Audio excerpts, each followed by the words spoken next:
The honourable member for Vancouver Centre. Mr. Speaker, Vancouver City Council passed a motion demanding a reversal of the closure of Kitts Coast Guard base, which downloads a huge financial and safety cost to the city with no consultation.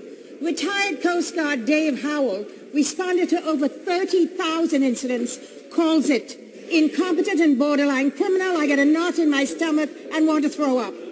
Kitts Base serves Canada's busiest port with over 350 rescues a year. A new hovercraft will not meet that need. Will the Fisheries Minister reverse his mistake? The honourable member for Vancouver Centre. Mr. Speaker, Conservative MPs like the member from Nanaimo, Alberni, are openly criticising their government's decision to close the Kitsilano Coast Guard base and 3 marine communication centres in BC.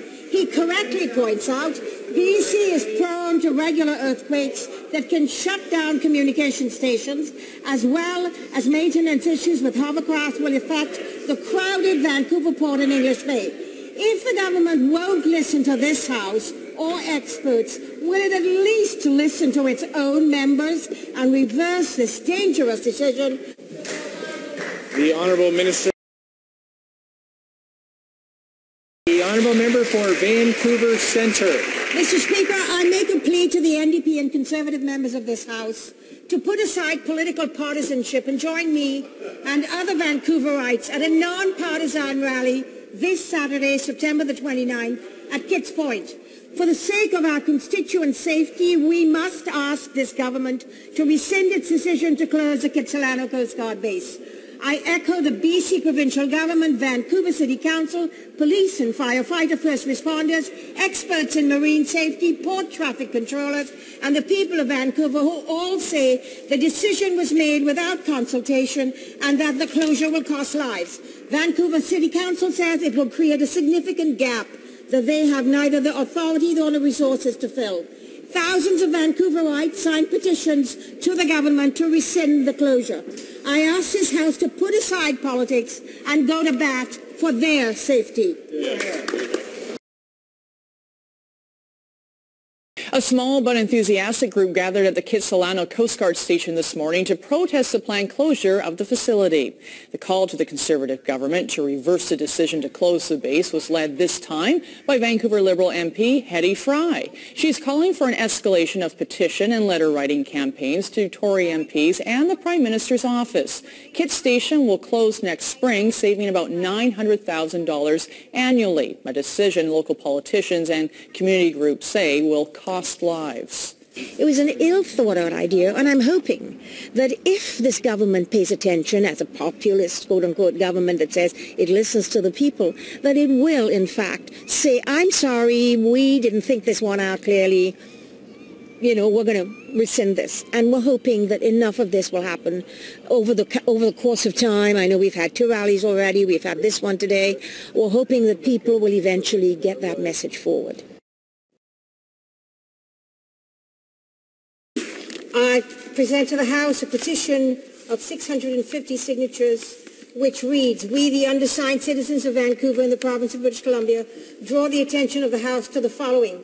Inasmuch as the large area served by the Kitsilano Coast Guard base cover the marine areas stretching from the tip of University of British Columbia north and east, including English Bay, Falls Creek, Burrard Inlet, and to its extremities up Indian Arm.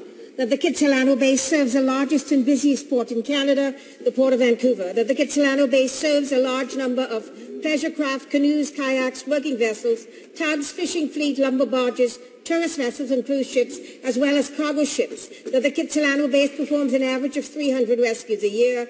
That the base at Sea Island will increase the response time by 30 minutes to an hour, which will put lives at great risk.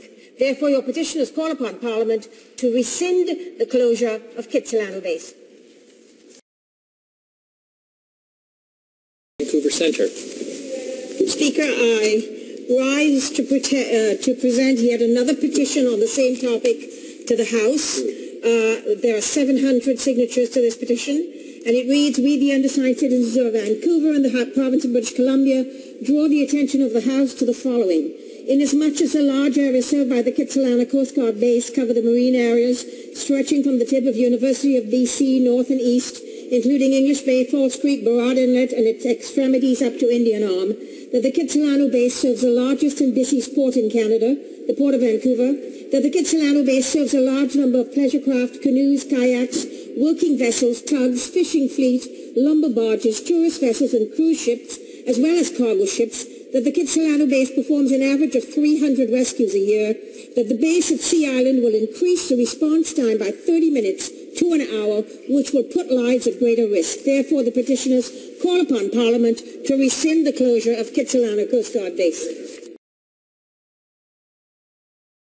Mr. Speaker, I'm tabling 539 signatures of people who are still concerned in my riding about the closure of the Kitsilano Coast Guard base. They're concerned about marine safety in Vancouver and all the way up to Salmon Arm, and they are asking that this closure be rescinded. Thank you. Mr. Speaker, 2,700 liters of toxic bunker fuel was spilled in English Bay. Despite 9/11 calls from boaters, the Coast Guard took 5 hours to respond, 11 hours to find the source and contain it, and 12 hours to notify the city of Vancouver. The closed Kitts Coast Guard base could have responded in 6 minutes. This government cut 34% from marine search and rescue communications and resources. Now fisheries in Stanley Park Beach is closed indefinitely. Will this government reverse their cuts and reopen Kitts Coast Guard Station immediately?